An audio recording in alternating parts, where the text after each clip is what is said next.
Boy, oh boy, do we have a lot to talk about. AEW, CM Punk, the latest drama between those two sides, and everything like that. So let's get into it. I record this March 24th, 2023, one day after Punk's Instagram post. If you haven't seen it, I'm sure you can find it online. I'll recap it real quickly before we get into Fightful's big ass report.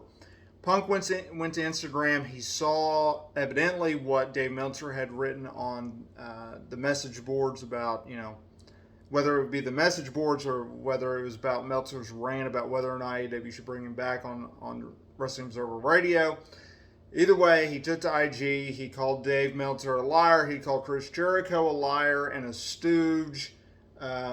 He also pointed out how it was Jon Moxley's idea coming from Rocky III to lose in a squash match just a few weeks prior to their All Out encounter. He alleged that AEW wanted him to work that squash match while not fully recovered / medically cleared to work said match.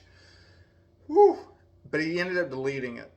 Fightful Select came out with a long report, and I highly recommend that you guys check it out. I actually wrote a recap on SEScoops.com, but it touched on a lot of things. It touched on whether or not Punk could go to New Japan, not necessarily whether he could go to New Japan, but whether there was heat between AEW and New Japan because he was at the Battle of the Valley show a few months ago, last month actually.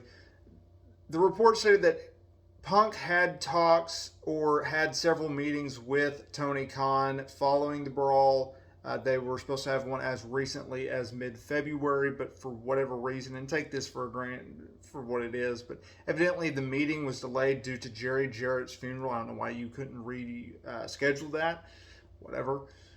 He reportedly had a brief conversation with Kenny Omega moments after the all-out brawl happened, after the media scrum, in which he ripped Colt Cabana and he ripped Hangman Page and he ripped the Young Bucks. He told Omega that his issues wasn't with Omega, who was reportedly very calm, considering you just got into a fist fight. There was one person from production that was hit with a chair at one point during the brawl. There was a lot more talent there that saw the fight. Just a lot of interesting things. There's still a lot of heat on Punk within AEW. Based off this report, based off of Punk's IG, based off of everything that we know up to this point, I don't think Punk is coming back.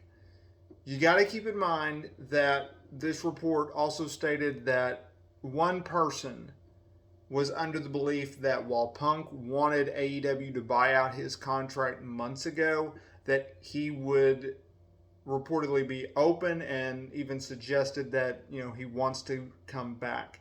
Based off his Instagram post, I do not think he wants to come back. I think it is done. It is done. It is done. And for anyone who's saying, well, AEW could draw a lot of money with a Punk versus the Elite feud, you gotta keep in mind all AEW talent, including those I just mentioned, are under guaranteed deals. They do not get a boost they don't get a boost in their deal. They don't get a percentage of anything that comes from increased television rights, pay-per-view buys, attendance, merch, you name it. They don't see a dime. It is all guaranteed money. It is not a situation in which you have in WB and most other places for full-time talent where you have a downside guarantee, which means you will make X amount no matter what you do, but you will make significantly more on top of it based off of factors in which I just presented.